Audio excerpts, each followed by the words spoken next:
They called him the Mozart of football, a magician on the pitch, an artist with the ball. And for a moment, Sindelar was the most beloved man in Austria. Then, in 1939, weeks after refusing to play for Hitler's team, he was found dead in his apartment. Under mysterious circumstances. Was it suicide, a tragic accident, or a political assassination? This is the haunting story of Sindelar, the Austrian Messi who may have died for standing up to the Nazis. Sindelar was born in 1903 in what is now the Czech Republic, but his family moved to Vienna when he was just 2. He grew up in poverty, a working-class kid, kicking rags wrapped in string through the alleys of Faverton. His father died in World War I, and football became more than a sport. It was an escape. By his teens, people were already whispering his name. They called him Der Paperin, the paper man, because of his slender build and graceful movement. But it wasn't just grace, it was genius. In the Ijo Arling S, signed with FK Austria Wien, and immediately transformed the team. He wasn't fast, he floated. He didn't just pass, he composed. Every move looked like part of a grand symphony. Journalists said, "He doesn't play football, he paints with the ball." Austria's national team, dubbed the Wonder Team, dominated Europe under coach Hugo Mazel, with Sindelar as the crown jewel. Between 1931 and 1934, Austria won 12 of 15 matches. Sindelar scored 26 goals in 43 appearances for his country, unheard of for a playmaker. But in 1938, everything changed. Adolf Hitler annexed Austria into Nazi Germany, the Anschluss.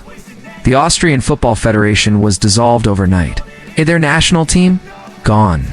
The players were forced to merge with Germany's team. Many complied. Sindelar resisted. On April 3, 1938, Austria was scheduled to play its final match as an independent nation, a friendly against Germany to celebrate the Anschluss. The Nazis expected a scripted, respectful game. Instead, Sindelar and his teammates played the match of their lives. They mocked the German players with flicks, tricks, and flair. Sindelar scored a brilliant goal, then danced in front of the German officials. It was a moment of defiance. The crowd roared. The Nazi commanders were furious.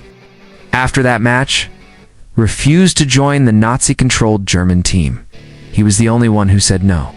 Just 9 months later, on January 23, 1939, Sindelar and his girlfriend were found dead in their Vienna apartment. The cause? Carbon monoxide poisoning. The official report said it was accidental, a faulty heater. Case closed, but many weren't convinced. The timing, the politics, the silence. Some claimed it was suicide, that Sindelar couldn't bear living under a regime he despised. Others said it was a political hit, masked as an accident. In the years that followed, whispers persisted. One friend said had received warnings from Nazi officials. Another claimed he saw Sindelar refuse sponsorship deals tied to the regime. A teammate insisted the heater was inspected the day before his death, and it worked fine.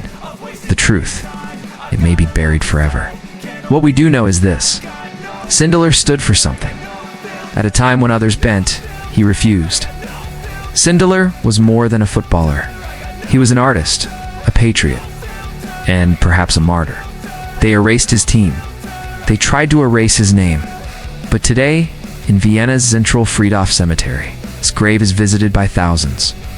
Not for goals scored, but for courage shown. Because some footballers make history with their feet. He made it with his heart.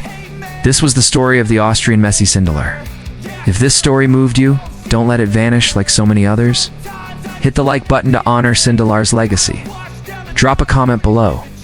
Do you think his death was truly an accident? Or something darker? And if you believe forgotten football stories like this deserve to be told, subscribe to Offside Stories and turn on the bell. We uncover the legends history tried to erase, one story at a time.